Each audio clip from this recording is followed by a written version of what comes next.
Two of the issues that the Ministry of Health, when they wrote to Nyanchwa Medical Services, they raised an issue of something which is called upcoding, whereas some health facilities are supposed to maintain a certain number of patients and a certain number of diagnostic capacities by making sure that certain patients are treated in a certain way.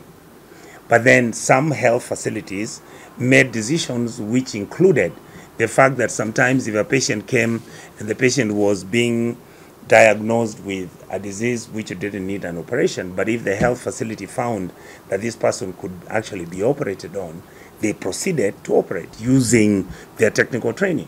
The argument that the health facility is making that by this facility uploading the diagnostics and the capacities on the patients which are going to get these services, then that they have done something wrong.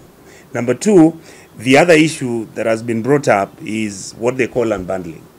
These two terms are actually, for me, they just brought in to essentially confuse the public and confuse the medical practitioners.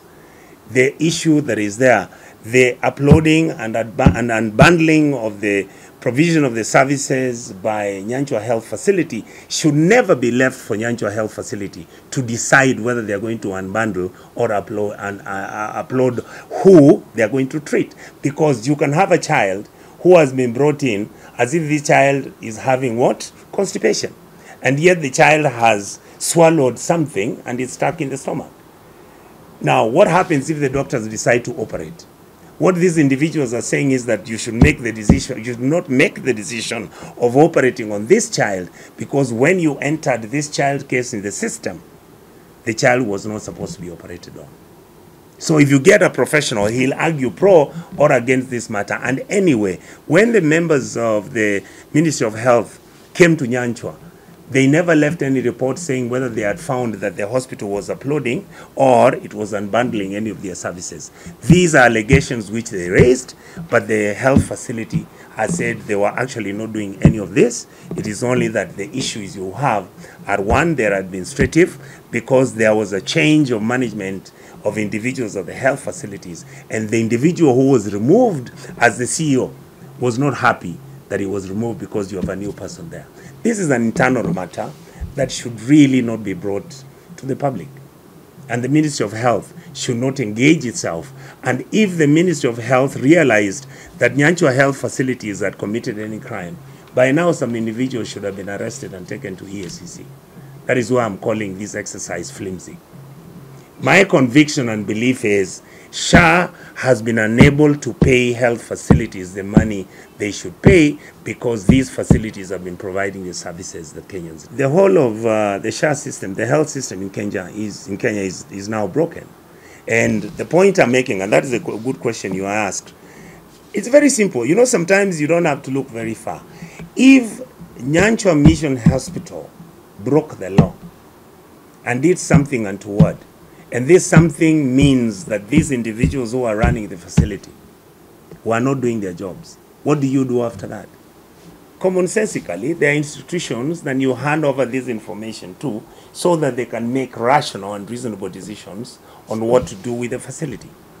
But when a health facility when the health department, the Ministry of Health officials then go to Kisii and say that this facility has been having things which they are not comfortable with, and immediately they stand up and say, close the place.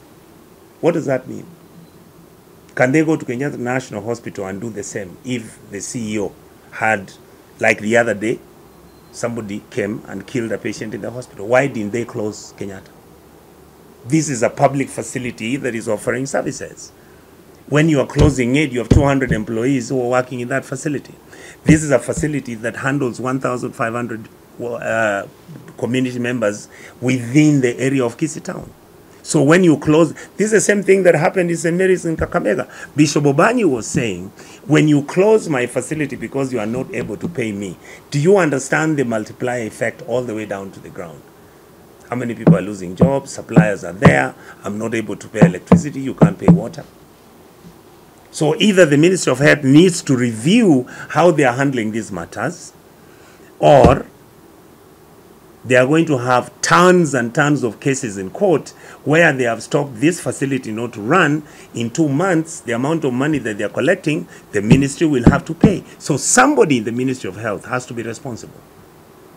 And my conviction is the closing of this facility and others, there are other facilities who have been closed, is not for professional negligence and abuse of office. It is because of one, political reason and business interest. That's the point I'm making.